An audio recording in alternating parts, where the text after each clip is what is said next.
Talks between U.S. President Donald Trump and Ukrainian President Zelensky are focusing on a 20-point peace plan for Ukraine. Among other things, the plan provides for security guarantees similar to those in force in NATO. According to Russian agencies, Mirnograt and Hulaypole were to be captured by Russian troops. Kremlin media, citing the command headquarters, announced the success of the offensive in eastern Ukraine. Kyiv does not confirm this information, emphasizing that the defense continues on all sections of the front. The fact is, however, that in both cities, the situation of the defenders has been dramatic for many weeks. Lack of ammunition, constant shelling, and pressure from the Russians. Despite this, no one here has any doubts about whether this defense makes sense. It is better to fight and be free than to live in captivity. In such circumstances, Ukrainians are once again looking to the United States today. It is there that Volodymyr Zelensky is meeting with Donald Trump.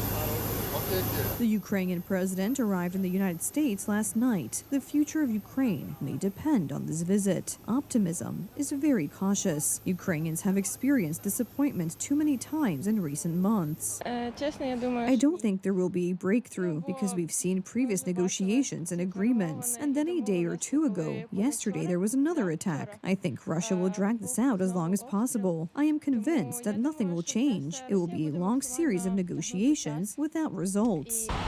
Similar concerns can be heard today on the streets of Ukrainian cities. Most of the people we spoke to do not believe in a quick end to the war and strongly oppose any territorial concessions.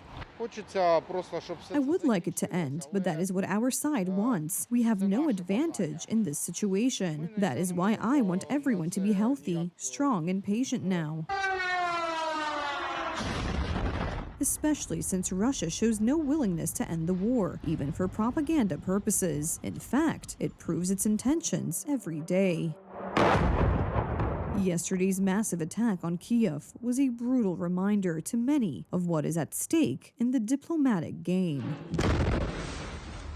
This attack is, again, Russia's answer on our peace efforts, and it's really shows that Putin doesn't want peace, and we want peace, and he's the man of war, but he's afraid to speak about publicly. But we see these steps, and what we need to stop this war in any way, and we need two things: pressure on Russia and sufficient strong support for Ukraine.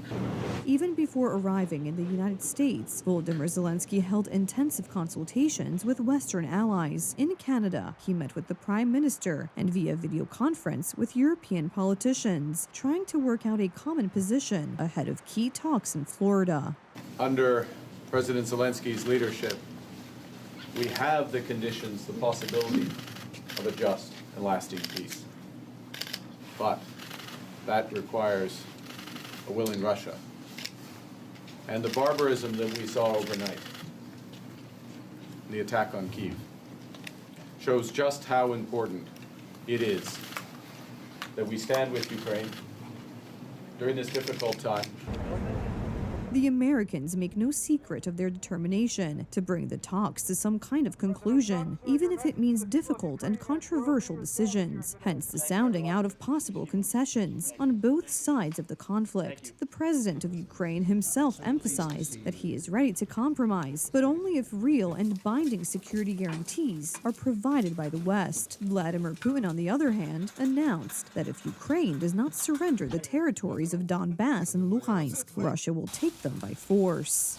Пострел!